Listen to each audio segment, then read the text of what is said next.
अच्छा जी, अस्सलाम वालेकुम। वीकली टेस्ट्स आप लोगों को रिटर्न हो जाएंगे आज क्लास के एंड पे। मैंने मार्क कर दी हैं, सिर्फ उसको रिकॉर्ड कर लें तलहा, तो फिर उसके बाद वो आपको रिटर्न कर देंगे वीकली टेस्ट। अब इसमें आपके साथ बेसिकली इन टेस्ट से रिलेटेड दो काम किए जाएंगे।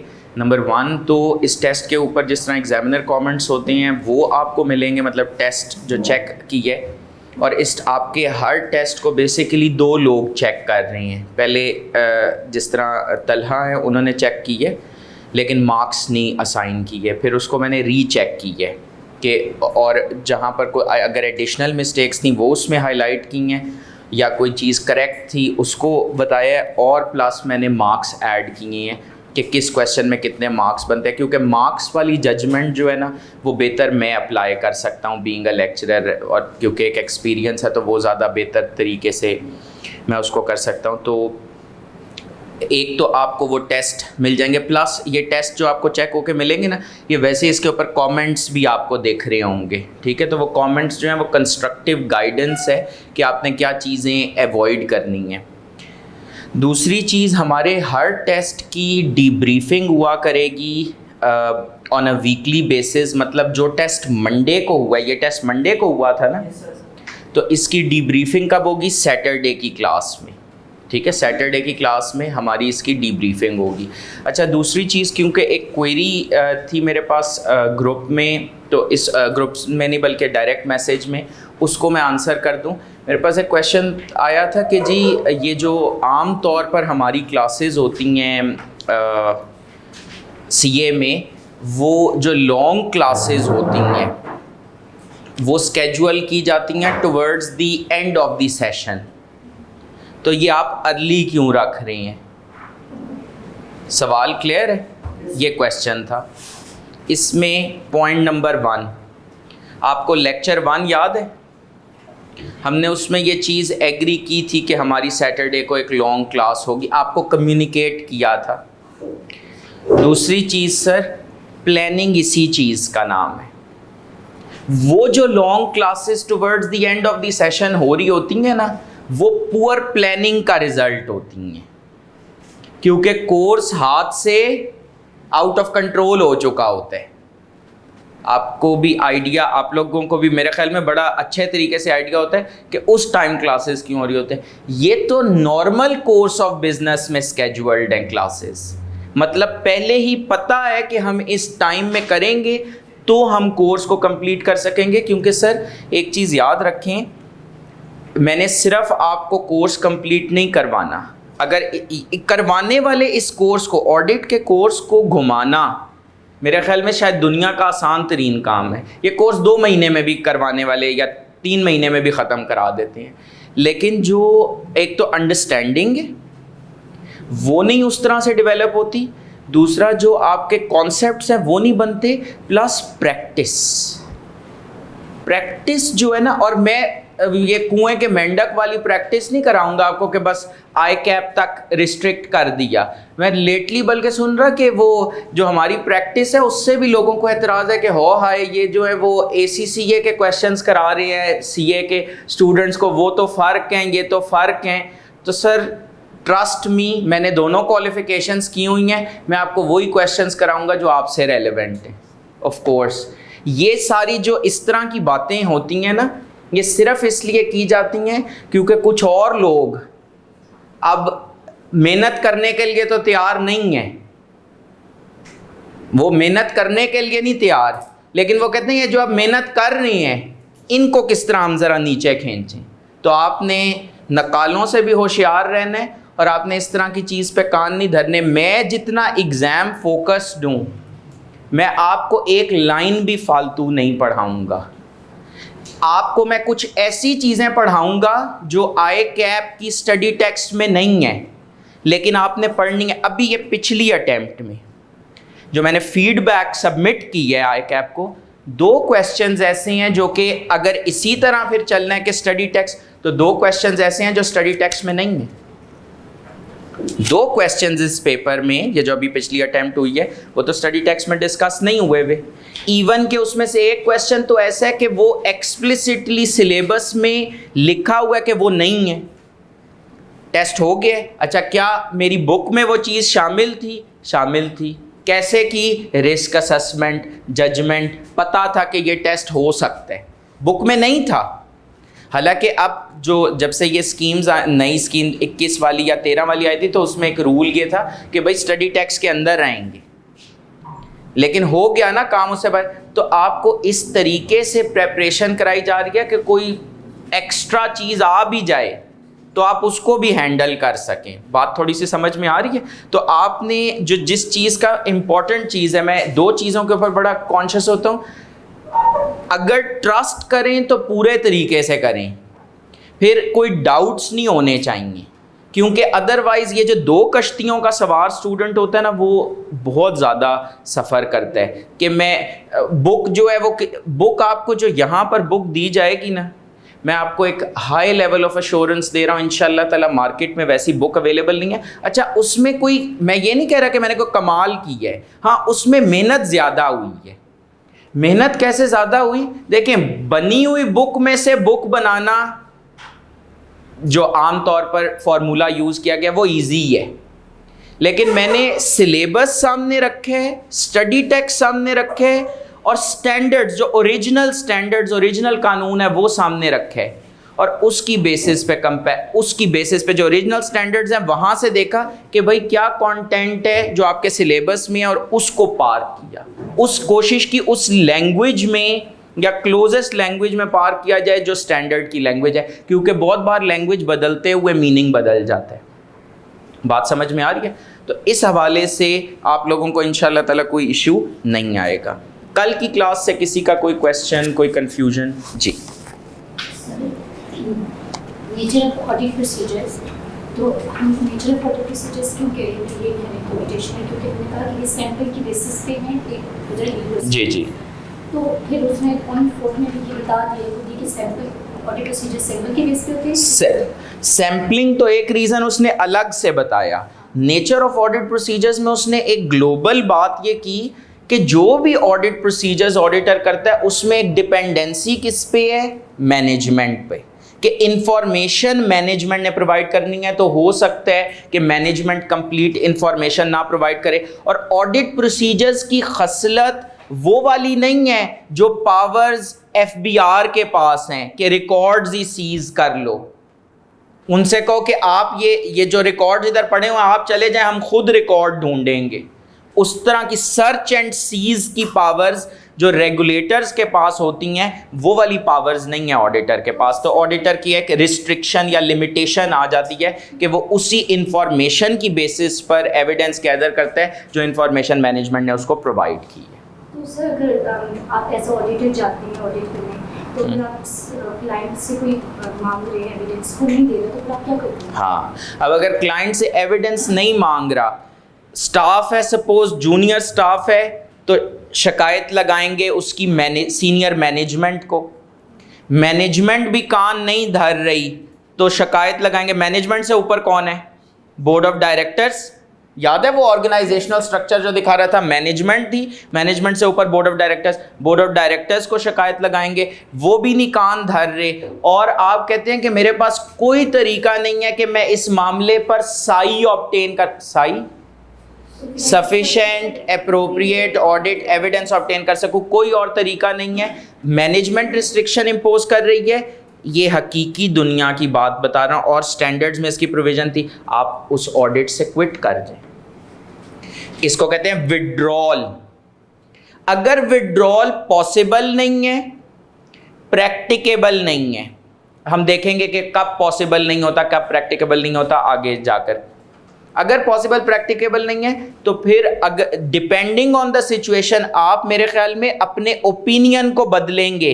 वो जो स्टैंडर्ड ओपिनियन था इंडस मोटर की रिपोर्ट में या फौजी की रिपोर्ट में, वो कहता in our opinion and to the best of information explanation given to us FS conform with the applicable accounting and reporting standards as applicable in Pakistan and give a true and fair view। अब मेरे ख्याल में ये नहीं कह सकते, क्यों? क्योंकि आपके पास तो साई नहीं है। तो ये वाला क्वेश्चन आपका इन्हीं सीन सेटिंग के नोट्स में ना, इसका आंसर वैसे जस्ट फॉर योर इंफॉर्मेशन इसका आंसर पेज नंबर 16 पे है, ठीक है। आपका क्वेश्चन आंसर हो गया या कुछ डिफरेंट क्वेश्चन था? अच्छा, आपने एक चीज़ कभी कभार देखेंगे कि जब मेरे से सवाल पूछा जाएगा तो मैं क्लियर करूंगा कि आपका यही क्वेश्चन था या डिफरेंट क्वेश्चन था, क्योंकि समटाइम्स अंडरस्टैंडिंग में भी फॉल्ट हो सकता है कि आप कुछ और पूछ रहे हो। और यही स्ट्रैटेजी सर आप जब पेपर कर रहे हो ना, तो उस टाइम भी ये तो सब बताते हैं कि रिक्वायरमेंट पहले पढ़ो, फिर सिनेरियो पढ़ो, फिर आंसर लिखो। जब एक दफ़ा आंसर लिख लें ना और अगले क्वेश्चन पे मूव करने लगें, एक दफ़ा दोबारा रिक्वायरमेंट पढ़ लिया करें। सर मुझे अभी भी याद है, ये बड़ी पुरानी खैर बात है, समर 2012 में मैंने CA फाइनल्स में एक पेपर होता था बिज़नेस मैनेजमेंट का। ये जैसे मैनेजेरियल एंड फाइनेंशियल एनालिसिस में मैनेजेरियल एनालिसिस वाला पेपर है ना, तो उसमें क्या था कि हम लोग भी उस टाइम भी टका के पास पेपर्स करके गए हुए थे। तो एक क्वेश्चन बहुत फ्रीक्वेंटली टेस्ट होता था हेल्थ एंड सेफ्टी के ऊपर, कि क्या मेजर्स हैं जो एक ऑर्गेनाइजेशन ले सकती है हेल्थ एंड सेफ्टी के ऊपर। अच्छा, उस टाइम किताबें इतनी, मतलब अब तो बहुत रिफाइंड स्टडी मटेरियल है ना, उस टाइम किताबें इतनी अच्छी नहीं थी। तो ये क्वेश्चन बहुत फ्रीक्वेंटली टेस्ट हुआ था और नए नए ना आए कि अपने सॉल्यूशंस देना शुरू किए। तो मैंने देखा कि भाई ये तो हर अटेम्प्ट में टेस्ट हो रहा है। तो मैंने सारे सजेस्टेड सॉल्यूशंस को ना कंसोलिडेट किया, क्योंकि हर सजेस्टेड सॉल्यूशन में कुछ नए पॉइंट्स भी बताता था। तो को 15-20 पॉइंट्स हो गए। वो क्वेश्चन आता था 5 से 8 नंबर का। तो मैंने कहा अब ये मुझे इस क्वेश्चन में एक आधा नंबर भी काट के दिखाए। ये मेरे से अगर 5 मार्क्स का पूछेगा, 6 मार्क्स का पूछेगा ना, मैं ये सारे 15 पॉइंट्स लिख दूंगा।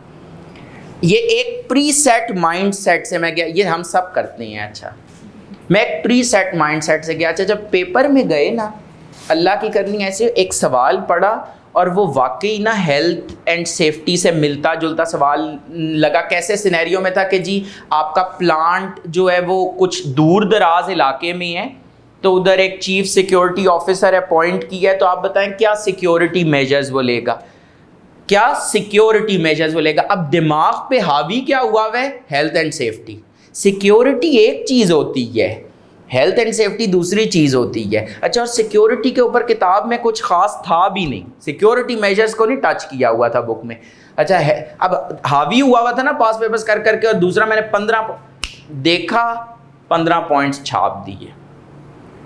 अच्छा, फिर वही जो आदत थी कि आंसर करके 5 मार्क्स का था, 15 पॉइंट्स लिख दिए। और वो इतना टाइम भी नहीं लगता था, मतलब वो मेरे ख्याल में विद इन, याद जब किया हुआ हो तो 4-5 मिनट में पूरे 15 पॉइंट छाप दिए। अच्छा, जब दोबारा रिक्वायरमेंट पढ़ी ना, आंसर कर दिया, दोबारा जब रिक्वायरमेंट पढ़ी तो उस टाइम मुझे ये रियलाइजेशन हुई कि नहीं, ये इस क्वेश्चन का फोकस कुछ डिफरेंट है।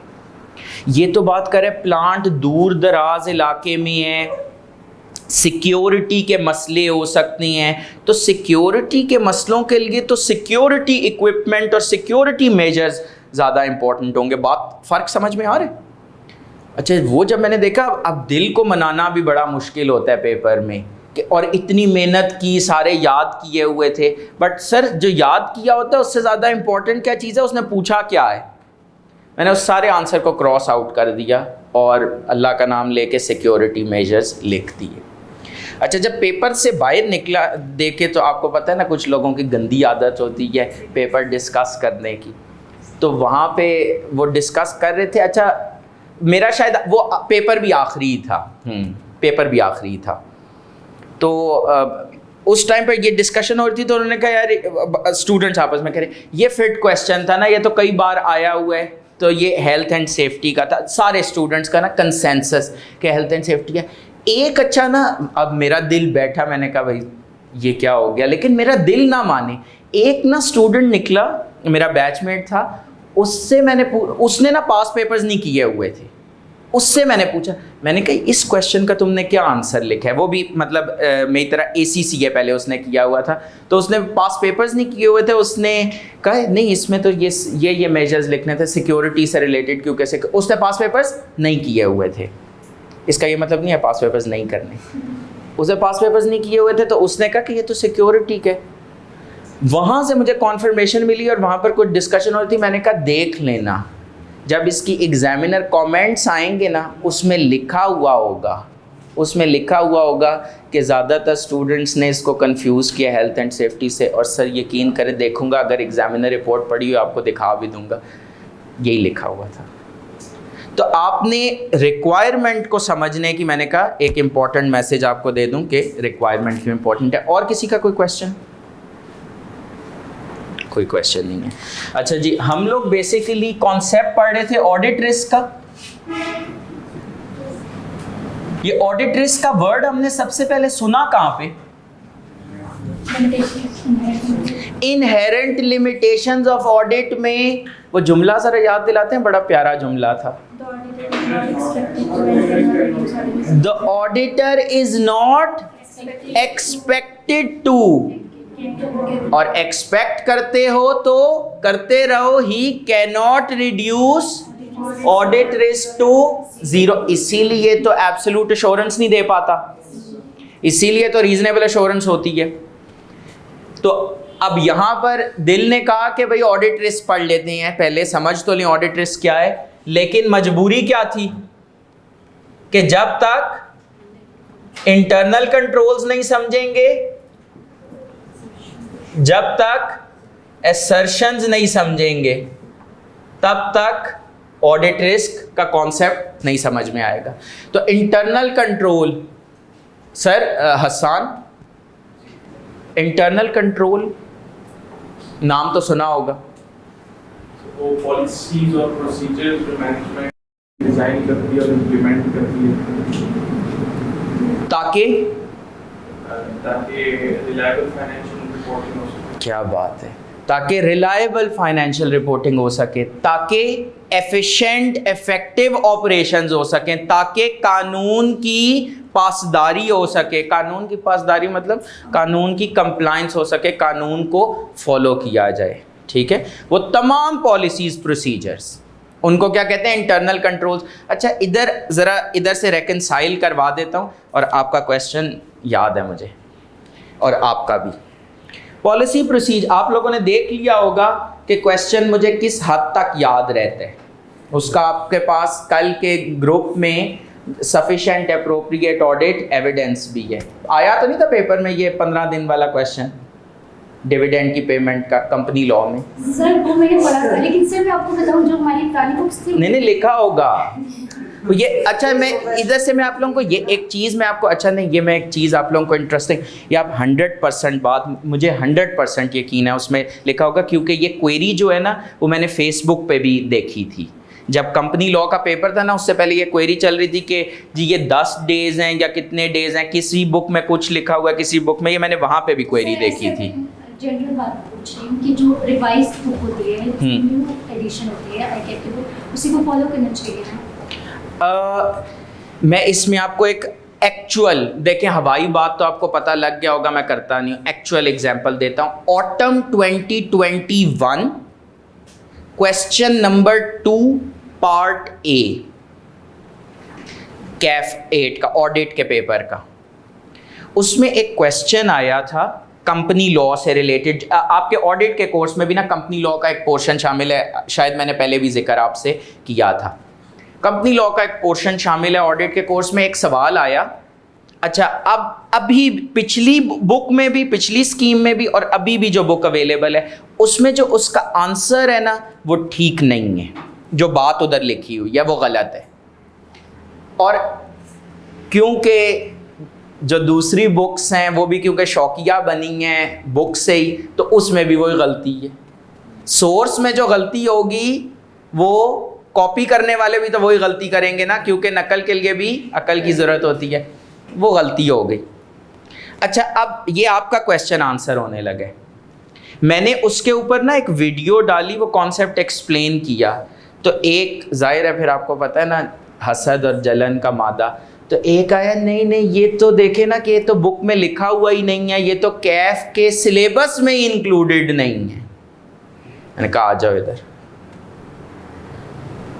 उस क्वेश्चन का जो आंसर है ना उसमें उन्होंने वो मिस्टेक नहीं की जो बुक में मिस्टेक है। उसका मैं आप लोगों को दिखाऊंगा वो आंसर, और स्टडी टेक्स्ट भी दिखाऊंगा कि वो मिस्टेक नहीं। मतलब क्या है, क्योंकि सर जो पेपर सेटर्स हैं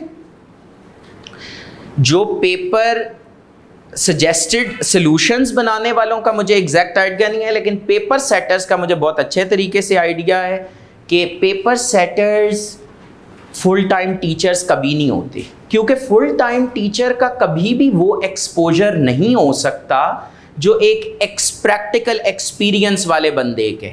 ये अभी पिछली अटेम्प्ट में, और स्टूडेंट्स को एक्चुअली ये फ़र्क करना चाहिए, ये अभी पिछली अटेम्प्ट में कितने सारे प्रैक्टिकल इश्यूज जो दुनिया में हो रहे थे ना, वो टेस्ट हुए हैं, और अल्हम्दुलिल्लाह ग्रुप में सारे वो इश्यूज, एक एक इशू जो टेस्ट हुए ना, वो ग्रुप में भी, क्लास में तो डिस्कस कितनी बार हुआ ही हुआ, ग्रुप में भी डिस्कस हुआ है। मैंने रियल वर्ल्ड एग्जांपल्स कंपनीज की शेयर करके वो चीज़ें डिस्कस की थी। तो कहने से मुराद की है कि वो उन्होंने उधर करेक्ट कर दिया।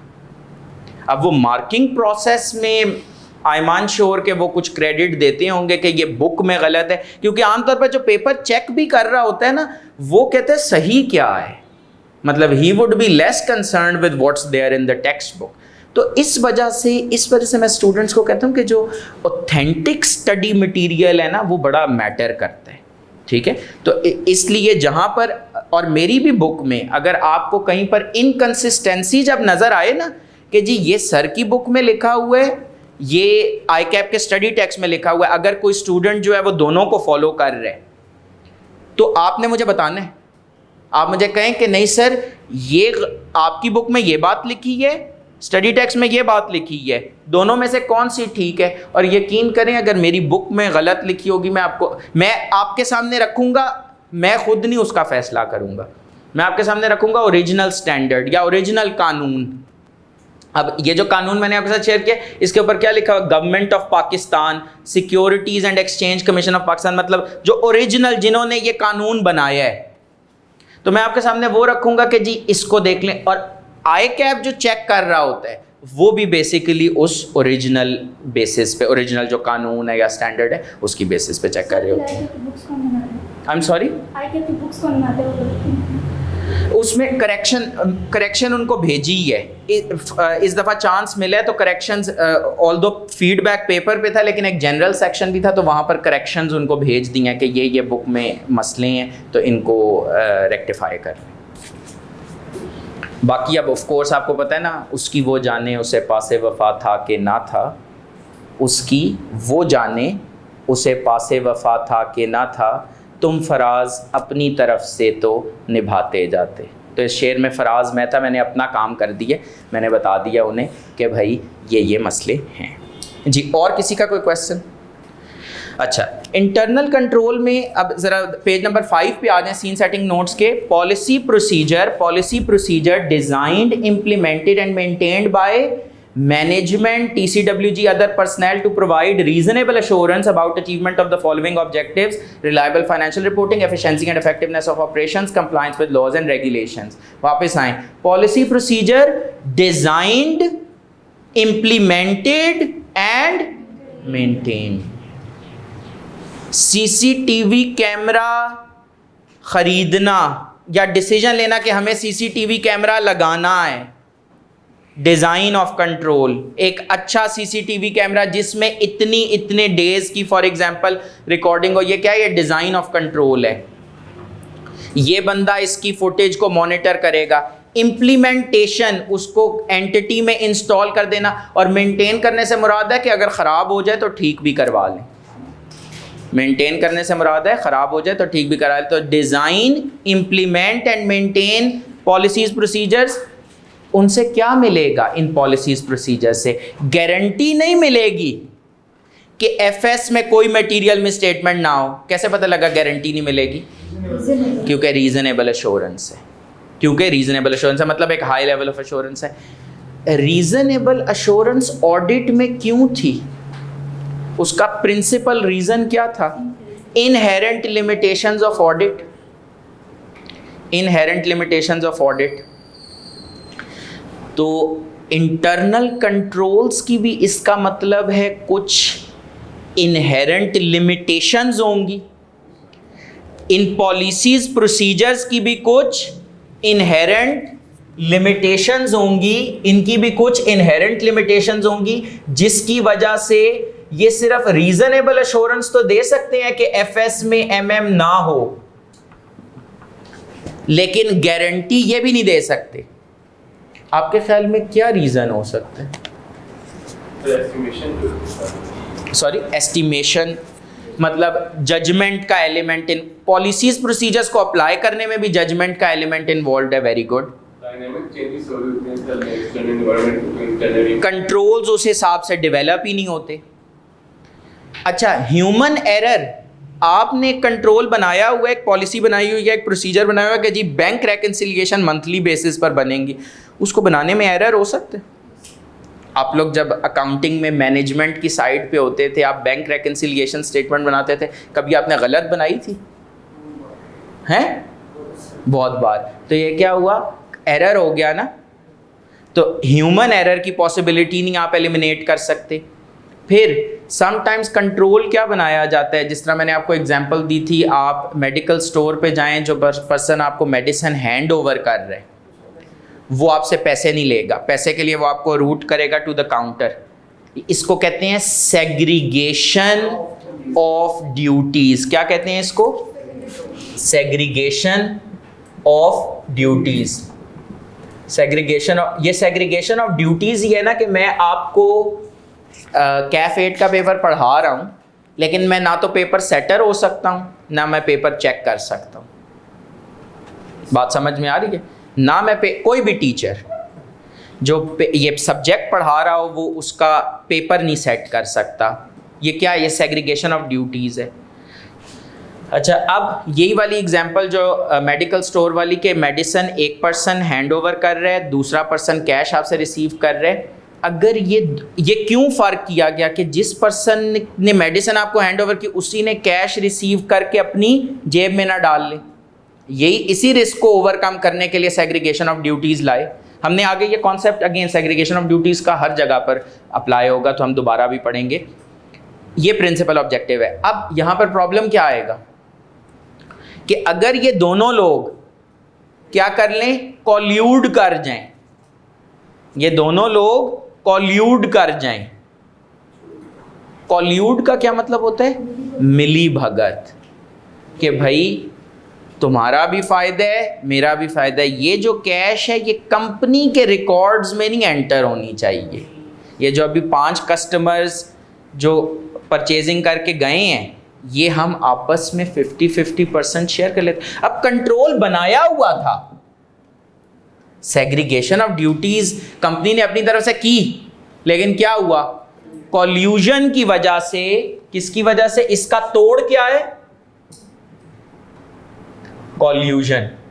कॉल्यूजन का मतलब है मिली भगत, के आप आपस में वो उसको कॉल्यूड करके एक अरेंजमेंट ऐसी कर लें, ठीक है।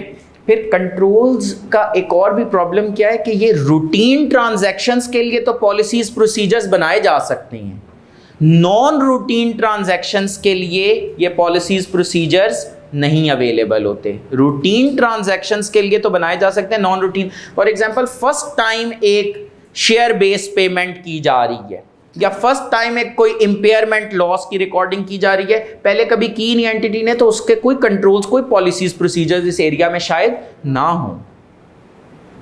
बात थोड़ी समझ आ रही है? तो इस वजह से रीजनेबल एश्योरेंस है। अगेन इस पॉइंट ऑफ टाइम पर इनहेरेंट लिमिटेशंस ऑफ कंट्रोल्स एक पूरा टॉपिक है, वो डिटेल में कवर करेंगे। इस पॉइंट ऑफ टाइम पे आपके माइंड में एक स्केच डालना था, ठीक है, कि 50% समझ में आया कि रीजनेबल एश्योरेंस क्यों देता है इंटरनल कंट्रोल्स। 100% मैं एक्सपेक्ट नहीं कर रहा, 50% क्लियर है।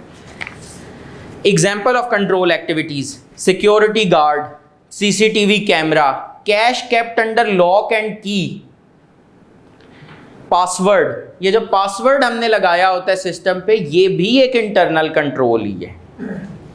Control accounts, debtors control accounts, creditors control accounts, bank reconciliation statements, authorisation of for example discounts. आपने इनसे अगर डिस्काउंट मैनेजमेंट से कभी मांगा हो या आप वैसे नेगोशिएट करें डिस्काउंट, तो जो फ्रंट डेस्क पे बंदे अमूमन बैठे होंगे ना, वो कहेंगे कि जी मेरी अथॉरिटी नहीं है, मैं आपको डिस्काउंट नहीं दे सकता, फलां बंदे से दस्तखत करा के लाएं तो आपको डिस्काउंट मिल जाएगा। ये क्या है? ये कंट्रोल है, और इस कंट्रोल का क्या नाम है? ऑथोराइजेशन। ऑथोराइज कर देना। ऑथोराइज मतलब अप्रूव कर देना। ऑथोराइजेशन और अप्रूवल आमतौर पर सिमिलर कॉनोटेशन या सिमिलर कॉन्टेक्स्ट में यूज़ होते हैं। अप्रूवल दे देना, जब वो अप्रूवल आ जाता है फिर आपको डिस्काउंट मिल जाता है। इसका क्या फ़ायदा है? कैसा फ्रॉड हो सकता है अगर हर कोई एम्पावर्ड है टू ग्रांट डिस्काउंट? वो ये भी कर सकते, एक तो अपनी मर्जी के लोगों को डिस्काउंट दे दे, जिसको नहीं देना उसको इग्नोर कर दे, जो के डिज़र्व करता है उसको ना दे, जो डिज़र्व नहीं करता उसको दे दे। दूसरी चीज़ ये है, डिस्काउंट दिया 5% और बताया 20%, वो 15% कहाँ गया इसकी जेब? तो आप समझ रहे हैं कि इसीलिए जब कभी भी आप लिखेंगे ना ऑथराइजेशन अप्रूवल, तो साथ लिखें ऑथराइजेशन और approval bye a senior person. Control में मैटर करता है कि ये पॉलिसी प्रोसीजर कौन ऑपरेट कर रहा है। अच्छा, ये भी मैटर करता है ये प्रोसीजर कब ऑपरेट हो रहा है। कंट्रोल्स में मैटर करता है, मतलब जब हम कहते हैं ना कि कंट्रोल डिजाइन करना है, तो कौन, कब, कितनी बार, कैसे, ये सारे सवाल बड़े इंपॉर्टेंट हैं। एक कोई सीनियर पर्सन कर रहे अगर ऑथराइजेशन, तो that is a better control. कब कर रहे? ट्रांजैक्शन हो गई, डिस्काउंट दे दिया, क्या उसके बाद अप्रूवल होता है? अगर उसके बाद अप्रूवल है तो बहुत देर है। कितनी बार? हर वो ट्रांजैक्शन जो 10,000 से सपोज ज़्यादा हो, उस हर ट्रांजैक्शन पर होगा। या कितनी बार में ये होता है, for example bank reconciliation statement है, क्या वो मंथली बेसिस पे बनानी है? अच्छा, ऐसी ऑर्गेनाइजेशंस भी रियल वर्ल्ड में एग्जिस्ट करती हैं जो कि बैंक रेकन्सिलिएशन डेली बेसिस पे प्रिपेयर करती हैं। अब ये कंपनी टू कंपनी वेरी करता है, उन्होंने खुद जजमेंट एक्सरसाइज करनी है, अपने रिस्क्स को देखना है। क्योंकि आप थोड़ा सा अगर लिंक करें तो आप अग्री करेंगे कि कंट्रोल, ये पॉलिसीज़ प्रोसीजर किसी ना किसी रिस्क के अगेंस्ट ही होती हैं। देखें, रिस्क ही है ना कि फाइनेंशियल स्टेटमेंट्स में मटेरियल में स्टेटमेंट हो जाए, तो मैनेजमेंट ने इस रिस्क के अगेंस्ट जवाबी कार्रवाई क्या की? प्रोसीजर्स बना लिए, जैसे कि BRS, जैसे कि कंट्रोल अकाउंट्स, जैसे कि ऑथराइजेशन, जैसे कि पासवर्ड्स। बात समझ में आ रही है? तो ये जो कंट्रोल्स है ना, they are basically a response to risk. और ये कंट्रोल्स ऑडिटर नहीं बनाता, ये कंट्रोल्स कौन बनाता है? मैनेजमेंट बनाती है। सर अगर सीनियर पर्सन भी मतलब इंटरनल कंट्रोल उनको डिजाइन अपने भी आप पे करे और वो फ्रॉड कर दे, तो उसको कहते हैं मैनेजमेंट ओवरराइड ऑफ कंट्रोल्स। ये अभी रिसेंटली मेरे से पूछ रहे थे कि किसी स्टूडेंट का किसने पूछा कि जी वो कह रहे हैं मुझे ऑनलाइन ग्रुप में भी ऐड कर दें और मुझे जो है वो फिज़िकल क्लासेस में भी ऐड कर, सुन भी रहे होंगे, ऑनलाइन में भी ऐड कर दें, फिज़िकल क्लासेस में भी ऐड कर दें। तो ये मैनेजमेंट के पास मामला गया, तो अभी मैनेजमेंट ने कोई डिसीजन नहीं लिया था। मैंने कहा ये कंट्रोल्स को बाईपास कर सकते हैं भाई, एक स्टूडेंट एक ग्रुप में होना चाहिए, ये वाला सीन नहीं होना चाहिए। लेकिन जो मैनेजमेंट होती है ना, वो अपनी अथॉरिटी को, आप शायद यही कहना चाह रहे हैं, क्या मैनेजमेंट अपनी अथॉरिटी को मिसयूज़ नहीं कर सकती? क्या मैनेजमेंट अपनी अथॉरिटी को अब्यूज़ नहीं कर सकती? जवाब है हाँ। और यही तो इनहेरेंट लिमिटेशन ऑफ कंट्रोल है, यही तो रोना है कंट्रोल्स का। बात थोड़ी बहुत क्लियर होगी? कौन, कब, कितनी बार, कैसे, मतलब ऑटोमेटेड कंट्रोल होगा, IT बेस्ड, कंप्यूटराइज या मैनुअल।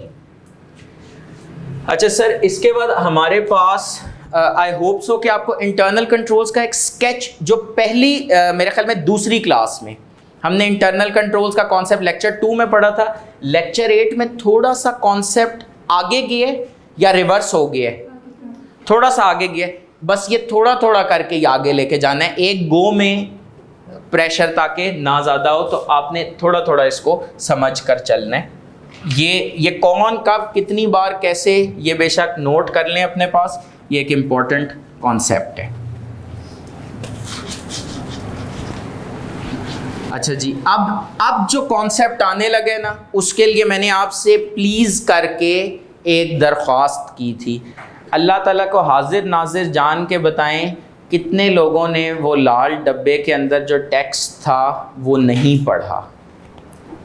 नहीं, आप पे तो एप्लीकेबल ही नहीं है सर। क्यों? ग्रुप नहीं देखा। ये ग्रुप में हम ज़्यादा मतलब मैसेजेस कर रहे होते हैं, इस वजह से आपने म्यूट पे तो नहीं किया हुआ? म्यूट पे किया हुआ है, क्यों? अच्छा, नहीं, लेकिन इसमें यकीन करें, कोशिश तो यही होती है कि कोई काम की बात ही हो। अच्छा,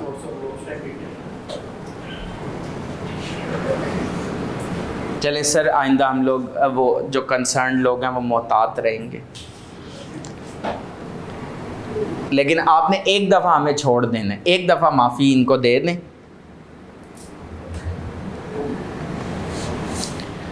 अच्छा जी, एसर्शंस पढ़ाने से पहले सर लिंकिंग का चूरन भी बहुत बेचा जाता है, तो मैंने कहा ज़रा आज देखते हैं कि लिंकिंग असल में कहते किसे हैं। आज आप लोग इंशाल्लाह अच्छे से समझेंगे।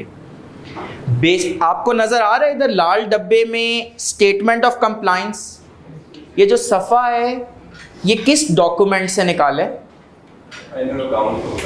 Annual accounts of the company, जो financial statements of the company है, उसका ये कौन सा सफ़ा है? Notes to the financial statements वाला सफ़ा। कौन सा सफ़ा? Notes to the financial statements वाला सफ़ा। वैसे नोट्स फाइनेंशियल स्टेटमेंट्स का पार्ट तो नहीं होते, लेकिन अलग से साथ आ रहे होते हैं। क्यों नहीं होते? पार्ट होते हैं फाइनेंशियल स्टेटमेंट्स का। हाँ तो कहें ना, यही कह रहा था। नोट्स टू, अगर आप नाम भी देखें ज़रा, वैसे कुछ कंपनीज लिखती हैं notes to and forming part of the financial statements, के कोई कंफ्यूजन, कोई आयोटा ऑफ डाउट ना रहे। सर बेसिस ऑफ प्रेपरेशन में आपके पास क्या लिखा हुआ है? Statement of compliance. इसमें लिखते क्या हैं?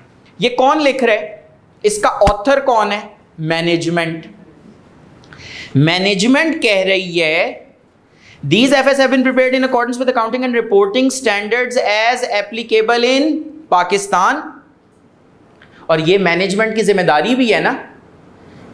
Management is responsible to prepare FS as per applicable financial reporting framework। ये जिम्मेदारी नंबर 1 है।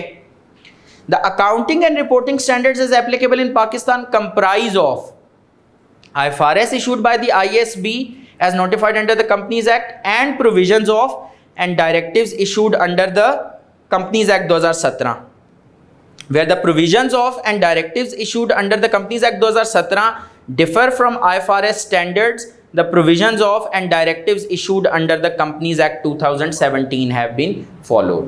तो क्या मतलब है? उसने कहा कि जहां पर कॉन्फ्लिक्ट है, IFRS एक बात कह रहे हैं, कंपनी लॉ दूसरी बात कह रहे हैं, तो जहां पर कॉन्फ्लिक्ट है क्या प्रिवेल करेगा?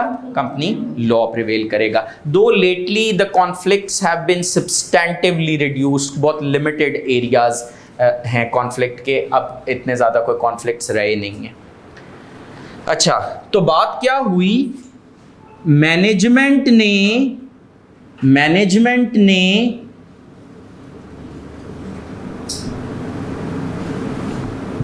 ये दावा किया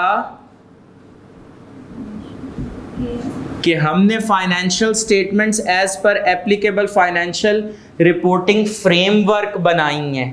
मतलब हमने financial statements as per IFRS and company law बनाई हैं। ये दावा किसका है? यही दावा है ना मैनेजमेंट का। और अगर कहीं पर भी हमें IFRS की खिलाफ वर्जी मिलती है तो फिर हम कहते हैं मैनेजमेंट मिस स्टेटमेंट कर या गलत बयानी कर रही है। क्योंकि मैनेजमेंट ने ये दावा इधर किया हुआ है ना कि हमने ये एफएस बनाएंगे as per applicable financial reporting framework, तो ये क्या होगी, ये गलत बयानी ट्रीट होगी, ये गलत बयानी ट्रीट होगी अगर कोई मिस स्टेटमेंट हो, अगर कोई आईएफआरएस की खिलाफ वर्जी हो। सर ये तो दावा है ना मैनेजमेंट का, मैं इस दावे को ऑडिटर की जबान में अगर कन्वर्ट कर दूं, देखें एक बात मैनेजमेंट ने एक जबान में की है ना, ये मैनेजमेंट की जबान है, अब इसको ज़रा ऑडिटर की ज़बान में कन्वर्ट करते हैं। ऑडिटर की ज़बान में इसको कन्वर्ट करने से पहले मैनेजमेंट की ही अगर मैं ज़बान को मज़ीद एलैबोरेट कर दूं तो आप इस चीज़ से एग्रीड हैं कि फाइनेंशियल स्टेटमेंट्स में एक अदद होती है स्टेटमेंट ऑफ कॉम्प्रिहेंसिव इनकम। इस चीज़ से एग्रीड हैं कि फाइनेंशियल स्टेटमेंट्स में एक अदद स्टेटमेंट ऑफ फाइनेंशियल पोजीशन या बैलेंस शीट होती है, ये चीज़ सही है। अच्छा, इसके अलावा 3 चीज़ें रह गई हैं, क्या क्या रह गया, स्टेटमेंट ऑफ कैश फ्लोज और नोट्स। इधर कर देता हूं रिमेनिंग। अच्छा, इनको रिमेनिंग क्यों कह रहा हूं, आप अगर थोड़ा सा प्रोसेस करें, जो स्टेटमेंट ऑफ कैश फ्लोज है वो भी एक्चुअली एक एक्सप्लेनेशन ही है कि जो एसएफपी में cash and cash equivalents report हुए में at the beginning of the period, at the end of the year, पिछले पीरियड से अभी तक क्या उनमें चेंजेस आएंगे, तो इधर ही एक नंबर आ रहा है कैश एंड कैश इक्विवेलेंट्स का, उसी पे मजीद डिटेल देनी है। इधर ही स्टेटमेंट ऑफ फाइनेंशियल पोजीशन में इक्विटी आ रही होती है, जैसे इक्विटी में क्या चीजें आती हैं, share capital, revaluation reserve, share premium account, retained earnings, वो सब कुछ आता है। इधर जो इक्विटी आ रही होती है उसी की movement basically changes in equity में आ रही होती है, तो ये उसी की एक्सप्लेनेशन एक तरह से होगी। Statement of changes in equity और statement of cash flows effectively आप इन्हीं को मिक्स करके बनाते हैं ना। आपने बनाया हुआ स्टेटमेंट ऑफ कैश फ्लो तो आपको आइडिया होगा कि हम इन्हीं का बेसिकली मिक्स करते हैं और वो जनरेट हो जाती है। फिर इसके बाद बच जाते हैं नोट्स, वो भी तो सर इन्हीं मामलात पर मज़ीद तफसीलात प्रोवाइड कर रहे हैं। आपको याद है जब मैंने आपको वो नोट्स दिखाए थे ये इंडस मोटर कंपनी के, तो प्रॉपर्टी प्लांट एंड इक्विपमेंट लिखा था, उसके साथ नोट नंबर आ रहा था, मैंने कहा था ये मज़ीद तफसीलात इसी पीपीई की प्रोवाइड कर रहे हैं। यहाँ तक बात क्लियर है?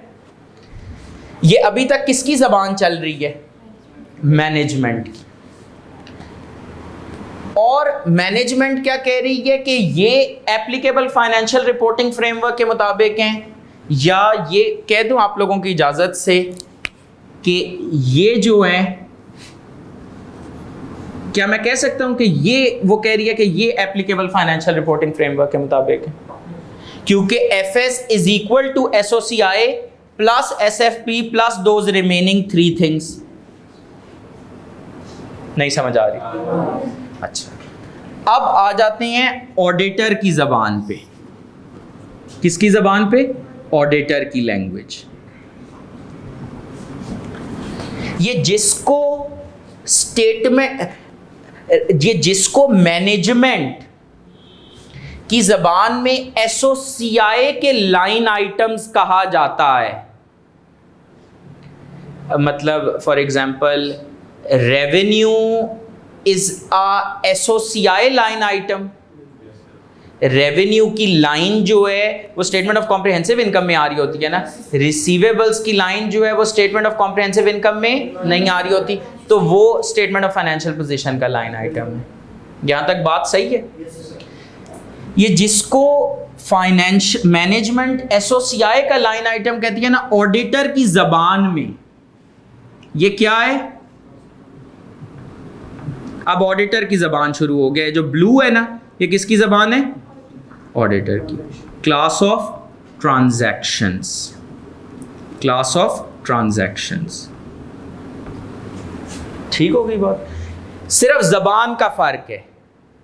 वो नहीं होता जिस तरह एक पर्सन है, उसका एक असल नाम है, एक निक नेम है, दोनों एक ही बंदे को कह रहे होते हैं। तो ये मैनेजमेंट इनको एसोसिएट का मतलब revenue is an example of a class of transaction. अच्छा मुझे बताएं एडमिनिस्ट्रेटिव एक्सपेंसेस क्या होंगे? ट्रू और false? Are administrative expenses an example of a class of transaction? Reason? क्योंकि वो एसोसिएट का लाइन आइटम है। ठीक है। Is other income an example of a class of transaction? True, क्योंकि वो एसोसिएट का लाइन आइटम है। अच्छा इसी तरह जो स्टेटमेंट ऑफ फाइनेंशियल पोजीशन के लाइन आइटम्स हैं, अच्छा ये वाला वर्ड ना आपने पहले भी अकाउंटिंग में भी थोड़ा थोड़ा सुना हुआ है, अकाउंट बैलेंस। रेवेन्यू के लिए कभी भी आप अकाउंट बैलेंस का वर्ड नहीं यूज करते, क्योंकि P&L के अकाउंट्स उसी साल में क्लोज आउट हो जाते हैं। लेकिन जो स्टेटमेंट ऑफ फाइनेंशियल पोजीशन के आइटम्स होते हैं, स्टेटमेंट ऑफ फाइनेंशियल पोजीशन के लाइन आइटम की कोई मिसाल मुझे देंगे? PPE, intangible assets, inventory, receivables, long term loan from banks, provisions, ये सब क्या हैं? Account balance. क्यों? क्योंकि ये लाइन आइटम्स कहां पर आ रही हैं? Statement of financial position. थोड़ी बहुत क्लैरिटी हो रही है?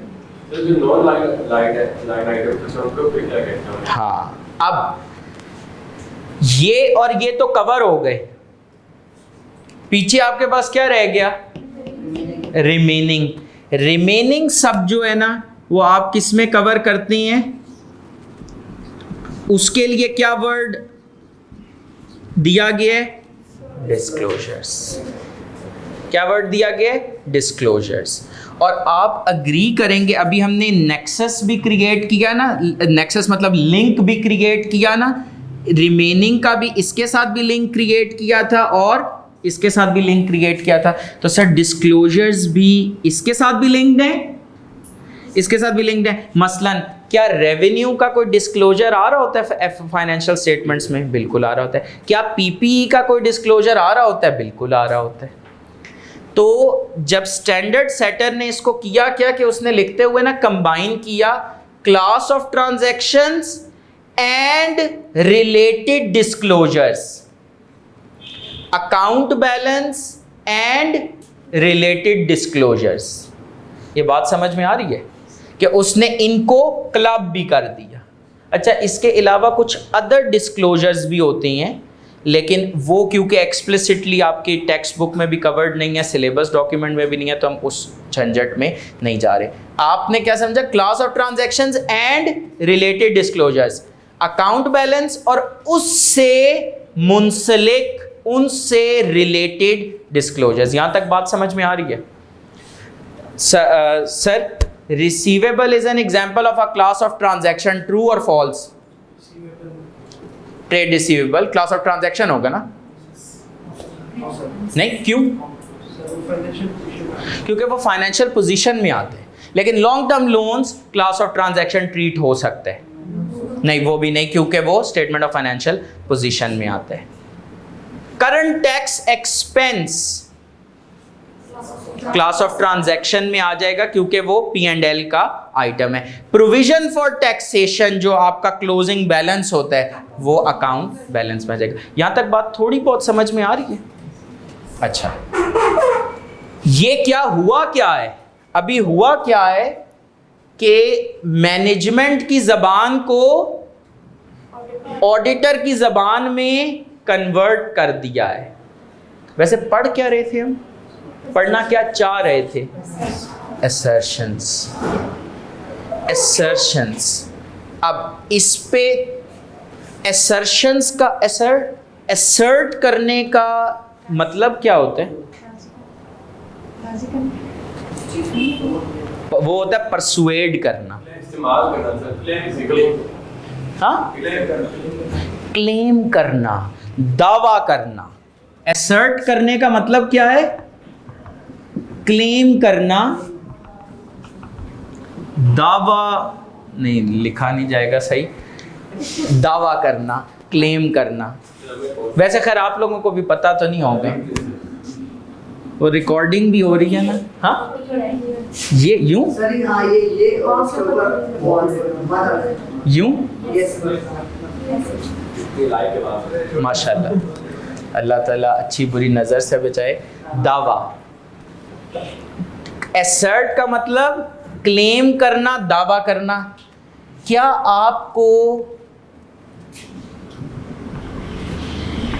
यार लाल भी मार्क करना अगली क्लास के लिए, लाल और ग्रीन वो भी देना। बड़ा अपने मुश्किलात का जिक्र हम रिकॉर्डिंग में नहीं करा सकते। अच्छा सर, दावा क्या करना? दावा करना। ये जो मैंने आपको डॉटेड ब्लू इतना अच्छे मार्कर से बनाकर दिया है, इसमें क्या आपको कोई दावा नजर आ रहा है?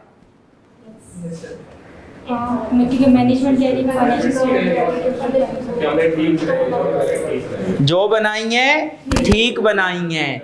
मैनेजमेंट ये दावा कर रही है कि भाई हमने ये FS applicable financial reporting framework के मुताबिक बनाई है।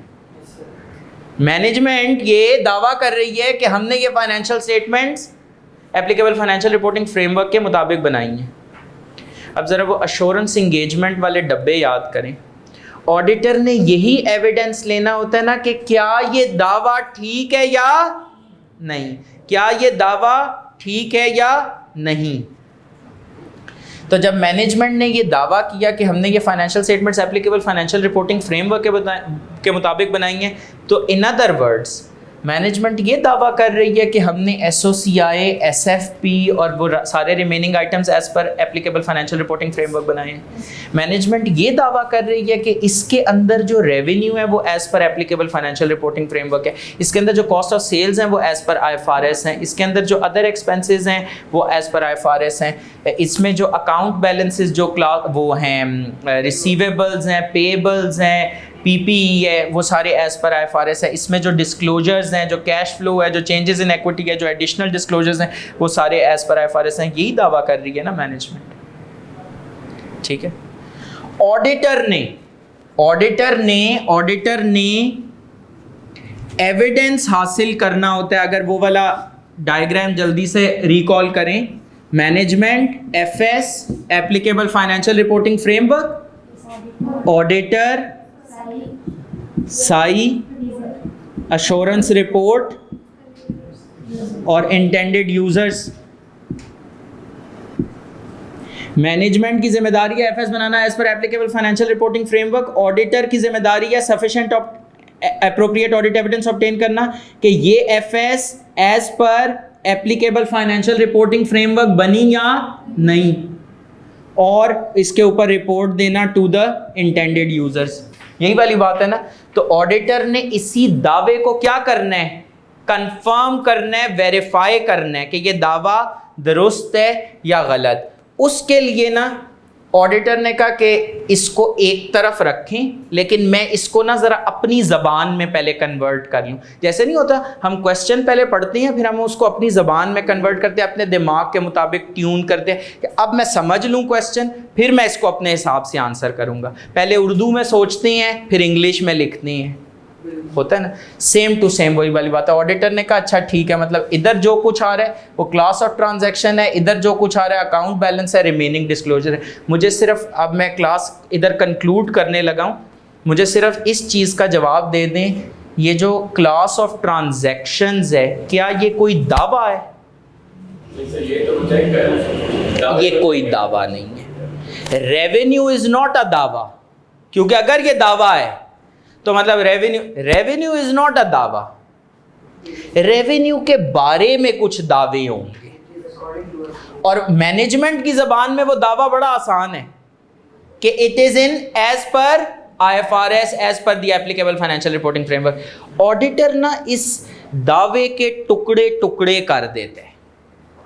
ऑडिटर इस दावे के टुकड़े टुकड़े कर देते हैं, इसके हिस्से कर देते हैं कि इस दावे का मतलब ये भी है, इस दावे का मतलब है मैनेजमेंट ये भी कह रही है, इस दावे का मतलब है मैनेजमेंट ये भी कह रही है। वो जो ऑडिटर इससे बेसिकली क्या करता है, ये जो दावा है ना, ऑडिटर इसको अपनी ज़बान में ट्रांसलेट करता है। अगर आप पेज नंबर 5 पर आएँ तो आपको असर्शंस की डेफिनेशन, खाली डेफिनेशन पढ़ाऊंगा, आगे वाला पार्ट कल की क्लास में कवर करेंगे। क्या लिखा हुआ है, असर्शंस लूज, अच्छा लूजली स्पीकिंग का क्या मतलब होता है, वैसे ही बताने के लिए, समझाने के लिए, ये पेपर में नहीं लिखना। Claims made by management in FS, वो क्लेम आपने अपनी आंखों से देख लिया, लाल डब्बे में बंद था। Representations by management explicit or otherwise that are embodied in the FS as used by the auditor to consider the different types of potential misstatements that may occur।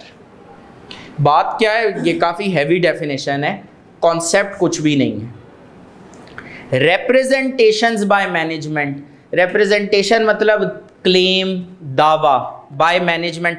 अच्छा, ये जो वर्ड लिखा हुआ है एक्सप्लिसिट और अदरवाइज, एक्सप्लिसिट का क्या मतलब होता है, क्लियरली, डायरेक्टली। क्लियरली, डायरेक्टली, कुछ बातें क्लियरली कही जाती हैं और कुछ बातों पे कहा जाता है कि ये तो इसका तो यही मतलब बनता था ना, समझ जाओ। एक्सप्लिसिट और अदरवाइज, दैट आर, कौन से दावे, जो कि कहां पर एम्बॉडीड इन दी एफएस, मतलब एफएस के अंदर शामिल हैं, डायरेक्टली या इनडायरेक्टली। कहां शामिल हैं, एफएस के अंदर शामिल है।